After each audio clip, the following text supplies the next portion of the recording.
విచిత్రాల నిధి ఓ విధి విచిత్రాల నిధి వింత కథల సారథి ఆశ నిరాశల వారధి నిరంకుశ నిర్ణయాల నిర్దయవానిధి ఓ విధి విచిత్రాల నిధి ఓ విధి విచిత్రాల నిధి. మాది మేడ్ ఫర్ ఈచ్ అదర్ దాంపత్యం మాస్టారు. అయినా మేము బాహ్య సౌందర్యాలకు మురిసిపోయి పెళ్లి చేసుకోలేదు, ఆత్మ సౌందర్యాన్ని చూసి చేసుకున్నాం. ఎంత మంచి మాట చెప్పావు వినోద్. అయినా ఈ అందచందాలు ఎన్నాళ్ళుంటాయి మావయ్య? వయసుతో పాటు మాయమైపోతాయి. అవన్నీ మిథ్య. ఆ విషయం ముందుగా తెలిసే మేము జీవాత్మ పరమాత్మలో లీనమైపోయినట్టు ఏకమైపోయాం. మై గాడ్, అంటే ఇదంతా నన్ను ఫూల్ చేయడానికి మీ ఇద్దరు కలిసి ఆడిన నాటకం అన్నమాట. మిమ్మల్ని మళ్ళీ కొత్తగా చెయ్యాలా మాస్టారు?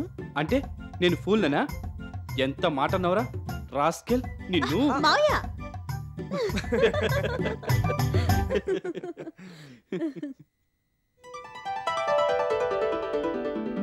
మావయ్య, ఇది మీ పెళ్లి కాకముందు తీసిన ఫోటోనా? అవునమ్మా. అత్తయ్య చక్కగా నవ్వుతూ ఎంత బాగుంది మావయ్య. అత్తయ్య ఉండుంటే మనిల్లు మరింత కళకళ్లాడుతూ ఉండేది. నీ లైఫ్ కూడా ఇంకా హాయిగా ఆనందంగా ఉండేది. అత్తయ్య యాక్సిడెంట్లో చనిపోవడం దురదృష్టమే మావయ్య.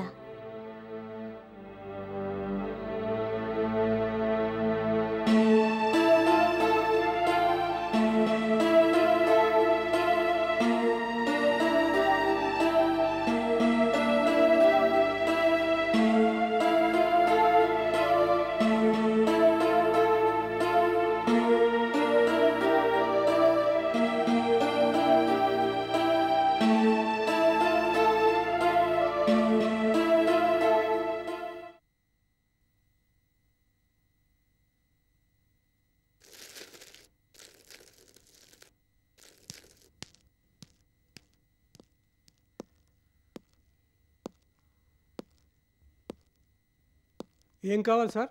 పికిల్స్ కావాలి సార్. కావేరి,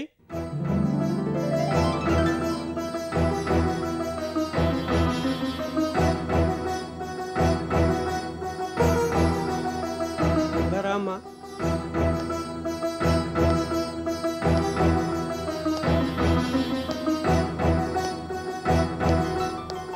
చెప్పండి సార్. సార్కి పికిల్స్ కావాలంట, చూపించమ్మా. రండి సార్. ఓకే. మ్యాంగో తొక్కు, tomato, mixed vegetable, ginger, lemon, garlic, coriander ఈ మధ్య కొత్తగా వచ్చింది సార్. టొమాటో జింజర్ ఇవ్వండి. విత్ గార్లికా వితౌట్ గార్లికా సార్? Without garlic. మా వాళ్ళకి వెల్లుల్లి వాసన పడదు. కొలెస్ట్రాల్ తగ్గిస్తుందని, ఆరోగ్యానికి మంచిదని ఈ మధ్య అందరూ గార్లిక్ ఉన్నది తీసుకుంటున్నారండి. ఒకసారి ట్రై చేయండి సార్. సరే, అదే ఇవ్వండి.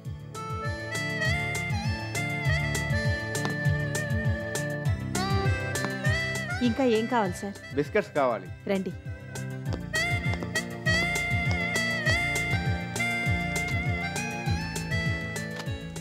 ఇంకా ఏమైనా కావాలా సార్? చాలండి. చెప్పమ్మా. 2 బిస్కెట్ ప్యాకెట్లు సార్. 7 రూపీస్ ఒకటి, 15 రూపీస్ ఒకటి. 2 ప్రియా పికిల్స్, 34 రూపీస్ ఈచ్.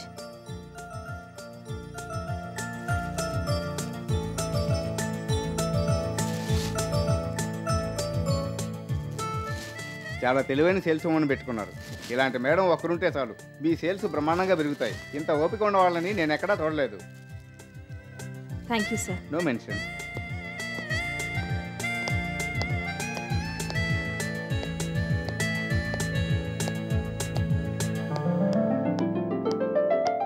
ఏం కావాలి మేడం? పాపడ్స్ కావాలి. ఇక్కడ ఉన్నాయి. ఓకే.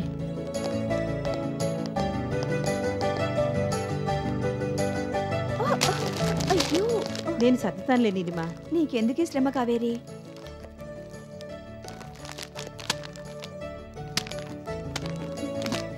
Thank you Kaveri. నీ హెల్ప్ లేకపోతే నేను ఎప్పుడు ఈ ఉద్యోగం మానేసేదాన్ని. అలా ఏం కాదులే, నీకు ఈ జాబ్ మీద ఇంట్రెస్ట్ లేదు, అందుకే సరిగా చేయలేకపోతున్నావు. అది కరెక్టే అనుకో. అలా అని చెప్పి నువ్వు సరిగా పని చేయకపోతే వీళ్ళు మాత్రం ఎంతకాలం అని ఉంచుతారు? ఏదో ఒక రోజున తీసేస్తారు. తీసేస్తే తీసేని, ఈ దిక్కుమాల జాబు నేను చేయలేకపోతున్నాను. అలా అనుకోకపోతే నువ్వే మానేయచ్చు కదా. చూడు నీలిమా, నీ బాధ నాకు తెలుసు. ఈ జాబ్ నీ చదువుకు సరైంది కాదని నీ ఫీలింగ్. అయినా ఇంట్లో పరిస్థితులు బాగాలేక మరో మంచి జాబ్ దొరక్క నువ్వు ఈ పని చేస్తున్నావు. నువ్వే కాదు, చాలా మంది ఇలానే చేస్తున్నారు. కానీ ఆ ఫ్రస్ట్రేషన్లో ఉన్నది కూడా పోగొట్టుకుంటే ఎలా? ఇంట్లో ఖాళీగా కూర్చోవడం కన్నా ఏదో ఒక జాబ్ చేయడం బెటర్ కదా. కావేరి, నేను తప్పు చేసిన ప్రతిసారి నా బ్రెయిన్ వాష్ చేస్తూ నా జాబ్ నిలబెడుతున్నావు. థ్యాంక్స్ కావేరి. నీ సపోర్ట్ లేకపోతే నా జాబ్ ఎప్పుడో పోయేది. మరి ఇంకాసేపు ఇలాగే నిలబడి మాట్లాడితే ఉన్న జాబులు కూడా పోతాయి.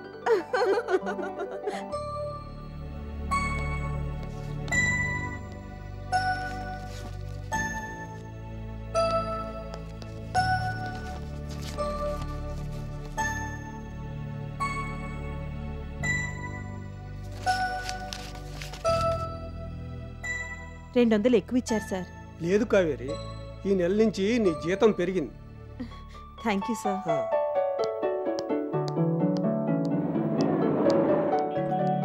కావేరి, ఇవాళ శాలరీ డే కదా, సరదాగా ఏదైనా సినిమాకి వెళ్దామా? No chance.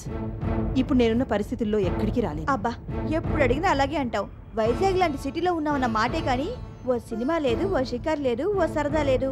సారీ నీలిమా, నాకు సినిమాలంటే ఇంట్రెస్ట్ లేక కాదు. కాలేజ్ రోజుల్లో చాలా రెగ్యులర్గా సినిమాలు చూసేదాన్ని. రిలీజ్ డే మార్నింగ్ షోకి వెళ్ళిన సందర్భాలు కూడా ఉన్నాయి. సినిమాలు, షికార్లు, పార్టీలు, పిక్నిక్లు అంటూ ఫ్రెండ్స్తో సరదాగా గడిపేదాన్ని. పరిస్థితులు అనుకోకుండా మారిపోవడంతో ఆ ఇంట్రెస్ట్లన్నీ పోయాయి.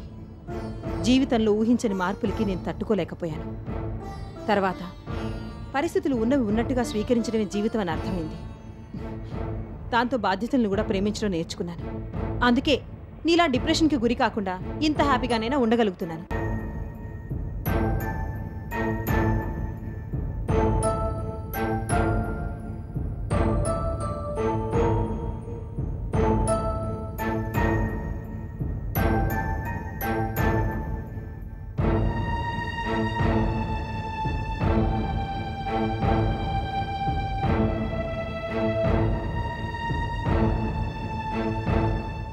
ఓ అమ్మగారండి, ఇవాళకి ఓ అమ్మాయి గారు చచ్చిపోయి 3వ సంవత్సరం జ్వరబడిపోనాది. అవును కాలు, సంవత్సరాలు గడిచిపోతున్నా నా భార్గవ్ ఇంకా నా కళ్ళ ముందు తిరుగుతున్నట్టే ఉంది. ఓ అమ్మాయి గారు మట్టిలో కలిసిపోనారు గాని తమరు మనసులోంచి కదిలేళ్ళిపోలేదు కదమ్మా. ఆ తల్లిని తలుసుకుంటూ తల్లిగా తమరు ఎంత బాధపడుతున్నారో నాన్న అర్థం చేసుకోగలను. అదేంటి నువ్వు కాలు, పెద్దదానివై ఉండి పాప ఫోటోకి నమస్కారం చేస్తున్నావేంటి?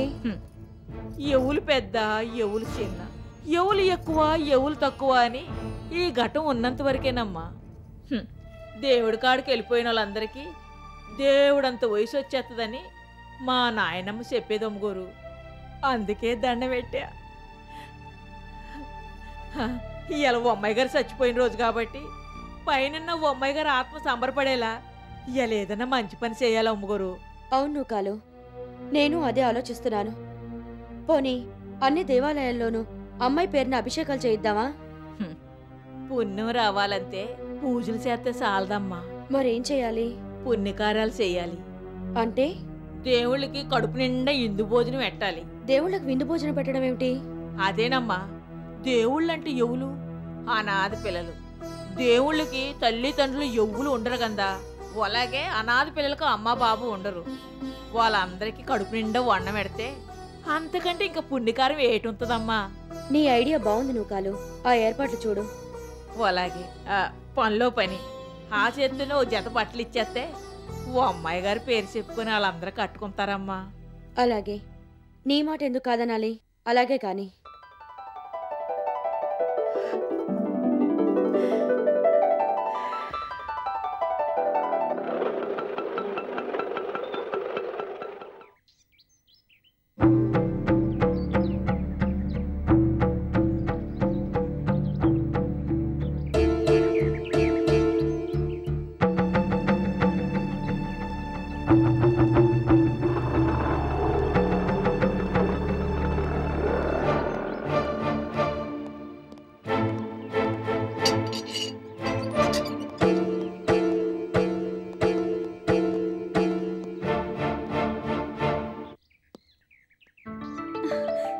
అమ్మా గౌతమి వాళ్ళు వచ్చారు. రా.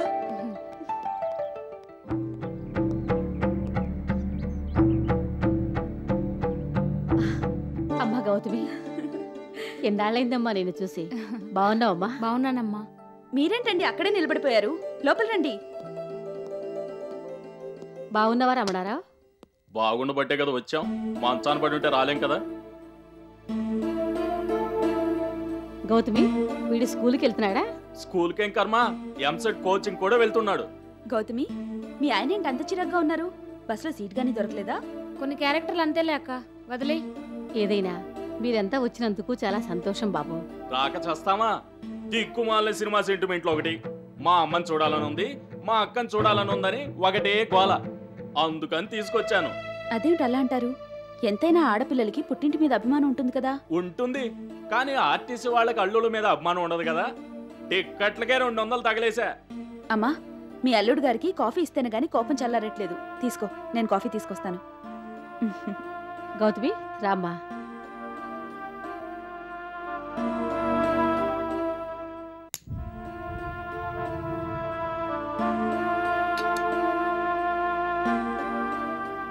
గౌతమి, ఏమిటిలా అనుకోకుండా వచ్చేశారు? ఏదైనా విశేషమా?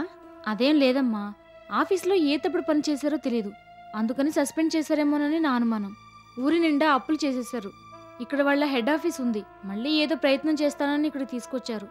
పోన్లే, అలాగైనా వచ్చారు. ఎక్స్పీరియన్స్ అయితే ఉంది కదా. అంతగా అయితే ఇక్కడే ఏదో ఒక ఉద్యోగం చేసుకోవచ్చు. నిజమే అక్క, కానీ మీరు ఇక్కడ ఎన్ని బాధలు పడుతున్నారో నాకు తెలుసు. అది కాక శిరీష్ను హాస్టల్లో పెట్టి చదివిస్తున్నావు. ఈ పరిస్థితుల్లో మమ్మల్ని కూడా భరించాలంటే భారమే కదా. గౌతమి, చిచి, ఏంటిది? ఊరుకో. పెళ్లి చేసి పంపించావు, నువ్వేదో సుఖంగా ఉంటున్నావు అనుకున్నావు. నీ పరిస్థితి కూడా ఇలా అయిపోయింది ఏమిటమ్మా? నువ్వు కూడా ఏంటమ్మా? అయినా ఇప్పుడేమైందని? చూడు, ఈ బాధలన్నీ మనకెప్పుడు ఉండేవే. ఏదెలా జరగాలనుంటే అలా జరుగుతుంది. నువ్వివన్నీ మనసులో పెట్టుకుని బాధపడుతూ కూర్చోకు. ఇక్కడికి వచ్చినందుకైనా సంతోషంగా ఉండు. ఇలా ఏడుస్తూ కూర్చుంటే ఏమీ చేయలేం. చూడు, ఇప్పుడే కదా వచ్చారు, కాస్త టైం తీసుకుని ఆలోచించి ఏదో ఒకటి చేద్దాం, సరేనా? నాకైతే నమ్మకం లేదక్క. ఏదో నువ్వున్నావన్న ధైర్యంతో వచ్చాను. మంచి పని చేసావు. ఆ ధైర్యంతోనే ఉండు. ఇంటోళ్ళు నన్నే గౌరవం లేకుండా ఒక్కడనే వదిలేసి లోపలేంటా గుసగుసలు?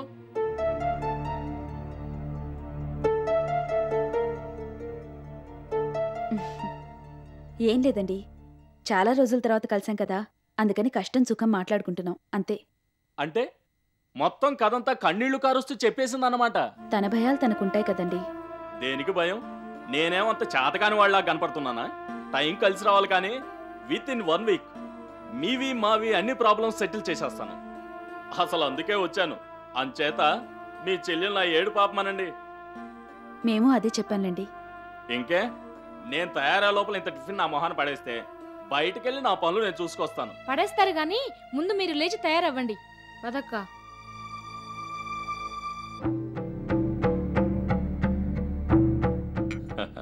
విత్ ఇన్ 1 వీక్ మొత్తం సెట్ చేసేయాలి.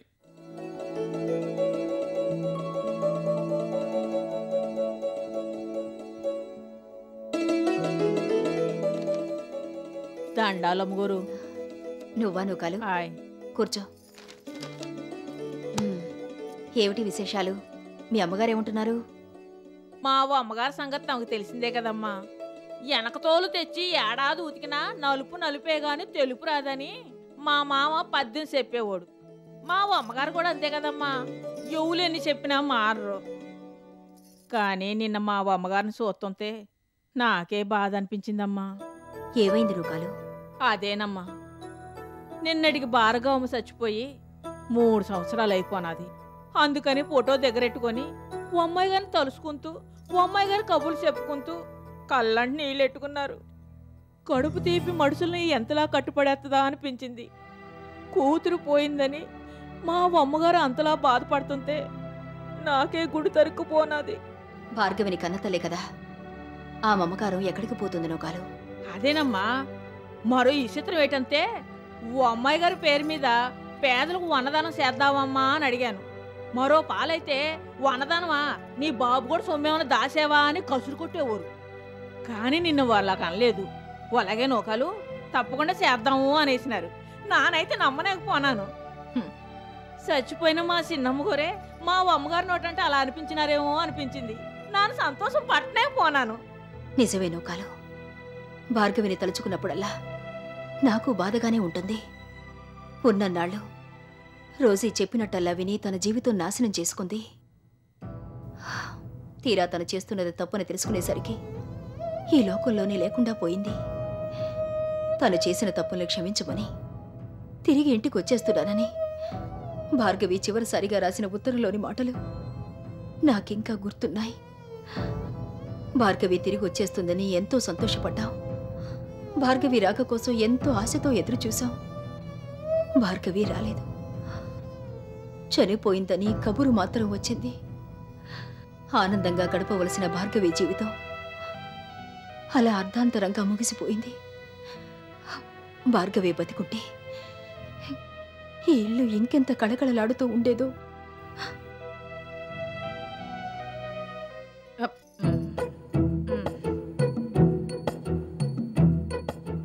నూకాలు హాయ్, ఎక్కడి నుంచి వస్తున్నావు? ఎడంకాలు ఊరికే లాగేస్తుంటే డాక్టర్ గారికి వెళ్ళి చూపించుకొస్తున్నా. నువ్వు డాక్టర్ దగ్గరికి వెళ్ళావా? ఏటా పిచ్చి పేసినా మోకాలు నొప్పి వస్తే డాక్టర్ గారు కాకపోతే పీటర్ గారికి వెళ్తారా? నూకాలు నిజం చెప్పు, నువ్వు లక్ష్మీదేవి ఇంటికి వెళ్ళి వస్తున్నావు? నేనమ్మ గారు ముఖాయించాలని చూడక పరమేశ్వరా. నువ్వు లక్ష్మీదేవి ఇంటికి వెళ్ళడం స్వయంగా నేను చూశాకే మీ అమ్మగారికి చెప్పాను. చెప్పు, వెళ్ళావా